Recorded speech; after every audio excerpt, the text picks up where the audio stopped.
Beautiful PG owner lady ಹುಡುಗರ ಜೊತೆ ರಾತ್ರಿ ಕಳೆದು ಹಣ ಕೇಳುತ್ತಿದ್ದಳು. ಮನೀಶ್ ಎಂಬ ಯುವಕ ಮಾಲಿನಿ ಎಂಬ ಯುವತಿಯ ಮನೆಗೆ ಪೇಯಿಂಗ್ ಗೆಸ್ಟ್ ಆಗಿ ಇರಲು ಬರುತ್ತಾನೆ. ಆಕೆ ಬ್ಯೂಟಿಫುಲ್ ಆಗಿ ಸೀರೆ ಉಟ್ಟಿಕೊಂಡಿರುತ್ತಾಳೆ. ಅವಳನ್ನು ನೋಡಿದ ಕೂಡಲೇ ಮನೀಶ್ ಫಿದಾ ಆಗುತ್ತಾನೆ. ನಂತರ ಆಕೆ ಅವನ ಐಡೆಂಟಿಟಿ ಕಾರ್ಡ್ ಅನ್ನು ತೆಗೆದುಕೊಂಡು ನೋಡುತ್ತಾಳೆ. ನಂತರ ಮಾಲಿನಿ, ಈ ಮನೆಯಲ್ಲಿ ಪೇಯಿಂಗ್ ಗೆಸ್ಟ್ ಆಗಿ ಇರಲು ಕೆಲವು ರೂಲ್ಸ್ಗಳಿವೆ, ಅದನ್ನು ನೀವು ಫಾಲೋ ಮಾಡಲೇಬೇಕು. ರಾತ್ರಿ 10 ಗಂಟೆಯ ಒಳಗೆ ಮನೆಗೆ ಬರಬೇಕು. ಎಣ್ಣೆ ಸಿಗರೇಟ್ ಇಲ್ಲಿ ಅಲೋ ಮಾಡುವುದು ಇಲ್ಲ, ಹಾಗೂ ಗರ್ಲ್ ಫ್ರೆಂಡ್ ಕೂಡ ಕರೆದುಕೊಂಡು ಬರುವಂತಿಲ್ಲ ಎಂದು ಹೇಳುತ್ತಾಳೆ. ಆಗ ಮನೀಶ್, ನನಗೆ ಈ ಯಾವ ಅಭ್ಯಾಸವೂ ಇಲ್ಲ, ನಾನು ಸಿಂಗಲ್ ಆಗಿದ್ದೇನೆ ಎಂದು ಹೇಳುತ್ತಾನೆ. ನಂತರ ಮನೀಶ್ ಆಕೆಗೆ ಅಡ್ವಾನ್ಸ್ ಹಣ ಕೊಡುತ್ತಾನೆ. ಆಗ ಮನೀಶ್ ಮಾಲಿನಿಗೆ, ನೀವು ಇಷ್ಟು ದೊಡ್ಡ ನಗರದಲ್ಲಿ ಈ ಮನೆಯಲ್ಲಿ ಒಂಟಿಯಾಗಿ ಇದ್ದೀರಾ, ಇಲ್ಲೆಲ್ಲ ತುಂಬಾ ಕ್ರಿಮಿನಲ್ ಕೆಲಸಗಳೆಲ್ಲ ನಡೆಯುತ್ತವೆ ಎಂದು ಕೇಳುತ್ತಾನೆ. ಆಗ ಮಾಲಿನಿ, ನನಗೆ ಭಯವೇನೂ ಇಲ್ಲ ಎಂದು ಹೇಳುತ್ತಾಳೆ. ನಂತರ ಮನೀಶ್ಗೆ ರೂಮ್ ಅನ್ನು ತೋರಿಸುತ್ತಾಳೆ. ಆಗ ಅವನು ಬೆಡ್ ಅನ್ನು ಮುಟ್ಟಿ ನೋಡಿ, ಆಹಾ, ಈ ಬೆಡ್ ಮೇಲೆ ಒಳ್ಳೆ ಮಜಾ ಬರುತ್ತದೆ ಎಂದು ಹೇಳುತ್ತಾನೆ.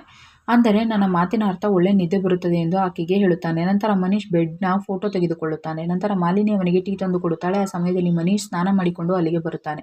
ಅದನ್ನು ನೋಡಿ ಮಾಲಿನಿಗೆ ಸಂಕೋಚವಾಗುತ್ತದೆ. ಆಗ ಮನೀಶ್, ಬನ್ನಿ ನನ್ನ ಜೊತೆ ಟೀ ಕುಡಿಯಿರಿ, ನಾನು ನಿಮಗೆ ಕಂಪನಿ ಕೊಡುತ್ತೇನೆ ಎಂದು ಹೇಳುತ್ತಾನೆ. ಆದರೆ ಮಾಲಿನಿ, ನನಗೆ ಕೆಲಸವಿದೆ ಎಂದು ಹೇಳಿ ಹೋಗುವಾಗ ಆಕೆಯ ಸೆರಗು ಬಾಗಿಲೆ ಸಿಕ್ಕಿ ಹಾಕಿಕೊಳ್ಳುತ್ತದೆ. ಆಕೆ ಮನೀಶ್ ಹಿಡಿದುಕೊಂಡಿದ್ದಾನೆ ಅಂತ ಅಂದುಕೊಳ್ಳುತ್ತಾಳೆ. ನಂತರ ಆಕೆಗೆ ಅರಿವಾಗುತ್ತದೆ. ನಂತರ ಊಟಕ್ಕೆ ಏನು ತಿನ್ನುತ್ತೀರಾ ಎಂದು ಕೇಳುತ್ತಾಳೆ. ಆಗ ಮನೀಶ್, ನೀವು ಏನು ಕೊಟ್ಟರೂ ಅದನ್ನು ತಿನ್ನುತ್ತೇನೆ ಎಂದು ಹೇಳುತ್ತಾನೆ. ನಂತರ ಆಕೆ ತರಕಾರಿ ಕಟ್ ಮಾಡುವಾಗ ಆಕೆಗೆ ಒಂದು ಫೋನ್ ಬರುತ್ತದೆ. ನಂತರ ಆಕೆ ವಾಪಸ್ ಬಂದಾಗ ಅಲ್ಲಿ ಚಾಕು ಇರುವುದಿಲ್ಲ. ಅದೇ ಸಮಯಕ್ಕೆ ಮನೀಶ್ ಚಾಕು ಹಿಡಿದುಕೊಂಡು ಅಲ್ಲಿಗೆ ಬರುತ್ತಾನೆ. ಅದನ್ನು ನೋಡಿ ಮಾಲಿನಿಗೆ ಭಯವಾಗುತ್ತದೆ. ಆಗ ಮನೀಶ್, ನಾನು ಹಣ್ಣನ್ನು ಕಟ್ ಮಾಡಲು ತೆಗೆದುಕೊಂಡು ಹೋಗಿದ್ದೆ ಎಂದು ಹೇಳುತ್ತಾನೆ. ಇದರಿಂದ ಮಾಲಿನಿಗೆ ಕೋಪ ಬರುತ್ತದೆ. ನಂತರ ಮನೀಶ್ ಆಕೆಯ ಒಂದು ಫೋಟೋ ಫ್ರೇಮ್ ಅನ್ನು ತೆಗೆದುಕೊಂಡು ಬಹಳ ಸುಂದರವಾಗಿದ್ದಾಳೆ ಎಂದು ಒಂದು ಫೋಟೋ ತೆಗೆದುಕೊಳ್ಳುತ್ತಾನೆ.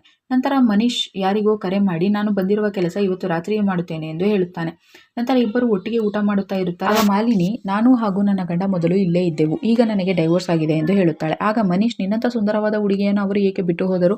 ನಾನು ನಿಮ್ಮ ಗಂಡನ ಜಾಗದಲ್ಲಿ ಇದ್ದರೆ ನಿಮ್ಮನ್ನು ಎಂದಿಗೂ ಬಿಡುವುದಿಲ್ಲ ಎಂದು ಹೇಳುತ್ತಾನೆ. ಆಗ ಅದನ್ನು ಕೇಳಿ ಮಾಲಿನಿಗೆ ಶಾಕ್ ಆಗುತ್ತದೆ. ನಂತರ ಮನೀಶ್ ತನ್ನ ಲ್ಯಾಪ್ಟಾಪ್ನಲ್ಲಿ ರೂಮ್ನಲ್ಲಿ ಕೂತುಕೊಂಡು ನೋಡುತ್ತಾ ಇರುತ್ತಾನೆ. ಅದೇ ಸಮಯಕ್ಕೆ ಗಾಬರಿಯಿಂದ ಮಾಲಿನಿ ಬರುತ್ತಾಳೆ. ಅಲ್ಲಿ ಯಾರೋ ಬಂದಿದ್ದಾರೆ ಎಂದು ಅಳಲು ಶುರು ಮಾಡುತ್ತಾಳೆ. ಆಗ ಮನೀಶ್ ಅವಳನ್ನು ಸಮಾಧಾನ ಮಾಡಿ ಹೋಗಿ ನೋಡಿಕೊಂಡು ಬರುತ್ತಾನೆ. ಅಲ್ಲಿ ಯಾರೂ ಇಲ್ಲ, ನೀವು ಏಕೆ ಹೆದರಿಕೊಂಡಿದ್ದೀರಿ ಎಂದು ಹೇಳುತ್ತಾನೆ. ಬನ್ನಿ, ಈಗ ನಿಮ್ಮ ರೂಮಿಗೆ ಬಿಡುತ್ತೇನೆ ಎಂದು ಹೇಳುತ್ತಾನೆ. ಆಗ ತುಂಬಾ ಹೆದರಿದ್ದ ಮಾಲಿನಿ, ನಾನು ನಿನ್ನ ರೂಮಿನಲ್ಲಿ ಸ್ವಲ್ಪ ಹೊತ್ತು ಇರಲಿ ಎಂದು ಕೇಳುತ್ತಾಳೆ. ಆಗ ಮನೀಶ್ ಒಪ್ಪಿಕೊಳ್ಳುತ್ತಾನೆ.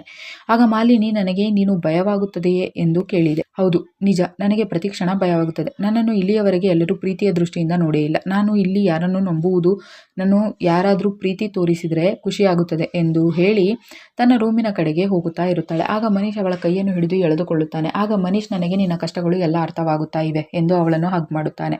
ನಂತರ ಇಬ್ಬರು ರೊಮ್ಯಾನ್ಸ್ ಮೂಡ್ಗೆ ಬಂದು ಬಿಡುತ್ತಾರೆ.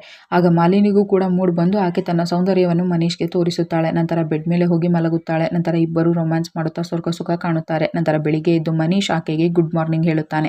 ಆದರೆ ವಿಚಿತ್ರ ಸ್ಥಿತಿಯಲ್ಲಿದ್ದ ಮಾಲಿನಿ, ಈಗಲೇ ಈ ಮನೆ ಬಿಟ್ಟು ಹೋಗು ಎಂದು ಹೇಳುತ್ತಾಳೆ. ಆಗ ಮನೀಶ್, ನಿನ್ನೆ ರಾತ್ರಿ ನಡೆದುದು ನಮ್ಮಿಬ್ಬರ ಒಪ್ಪಿಗೆಯಿಂದಲೇ ತಾನೆ ಎಂದು ಕೇಳುತ್ತಾನೆ. ಆದರೂ ಕೂಡ ಮಾಲಿನಿ, ಪ್ಲೀಸ್ ದಯವಿಟ್ಟು ಇಲ್ಲಿಂದ ಹೊರಟು ಹೋಗು ಎಂದು ಹೇಳಿ ರೂಮ್ ಸೇರಿಕೊಳ್ಳುತ್ತಾರೆ. ನಂತರ ಮನೀಶ್ ತನ್ನ ಲಗೇಜ್ ಪ್ಯಾಕ್ ಮಾಡಿಕೊಂಡು ಹೊರಡುವಾಗ ಆ ಮನೆಯಲ್ಲಿದ್ದ ಟಿವಿಯಲ್ಲಿ ನಿನ್ನೆ ರಾತ್ರಿ ಇವರ ರೊಮ್ಯಾನ್ಸ್ ವಿಡಿಯೋ ಪ್ಲೇ ಆಗುತ್ತಾ ಇರುತ್ತದೆ. ಅದನ್ನು ನೋಡಿ ಶಾಕ್ ಆದ ಮನೀಶ್, ಏನು ಇದೆಲ್ಲ, ಏಕೆ ಈ ವಿಡಿಯೋ ಹಾಕಿದೆಯಾ ಎಂದು ಕೇಳುತ್ತಾನೆ. ಆಗ ಮಾಲಿನಿ, ಈ ವಿಡಿಯೋ ಹೇಗಿದೆ? ನಾನು ಈ ಪ್ರಶ್ನೆಗೆ ಉತ್ತರವನ್ನು ಮೊದಲು ಬಂದಿದ್ದ 11 ಜನರಿಗೂ ಕೂಡ ಕೊಟ್ಟಿಲ್ಲ.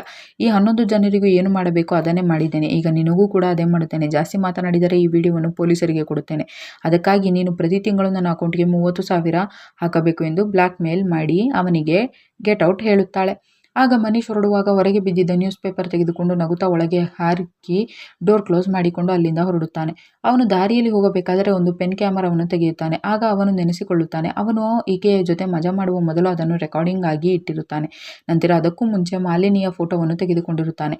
ಇತ್ತ ಮಾಲಿನಿ ನ್ಯೂಸ್ ಪೇಪರ್ ಅನ್ನು ತೆಗೆದು ಓದುತ್ತಾಳೆ. ಅದಾಗಲೇ ಅವಳ ಫೋಟೋವನ್ನು ಪ್ರಿಂಟ್ ಹಾಕಿಸಿ ಅವಳ ಮೇಲೆ ಒಂದು ನ್ಯೂಸ್ ಬಂದಿರುತ್ತದೆ. ಪೇಯಿಂಗ್ ಗೆಸ್ಟ್ ಹೆಸರಲ್ಲಿ ಬ್ಲ್ಯಾಕ್ ಮೇಲ್ ಮಾಡುತ್ತಿರುವ ಹೆಂಗಸಿನ ಬಣ್ಣ ಬಯಲು ಎಂದು ಹೆಡ್ಲೈನ್ಸ್ ಹಾಕಲಾಗಿರುತ್ತದೆ. ಮನೀಶ್ ಒಬ್ಬ ನ್ಯೂಸ್ ರಿಪೋರ್ಟರ್ ಆಗಿರುತ್ತಾನೆ. ಅವನು ಬಂದಿರುವ ಕೆಲಸ ಮುಗಿಸಿರುತ್ತಾನೆ. ಮಾಲಿನಿ ಶಾಕ್ ಆಗಿರುತ್ತಾಳೆ. ಕತೆ ಇಲ್ಲಿಗೆ ಮುಗಿಯುತ್ತದೆ. ಈ ವಿಡಿಯೋವನ್ನು ಪೂರ್ತಿ ನೋಡಲು ಟಾಲಿ ವರ್ಲ್ಡ್ ಎಂಬ ಯೂಟ್ಯೂಬ್ ಚಾನಲ್ನಲ್ಲಿ ಮಿಸಸ್ ಮಲ್ಹೋತ್ರಾ ಎಂದು ಹುಡುಕಿ ನೋಡಬಹುದು.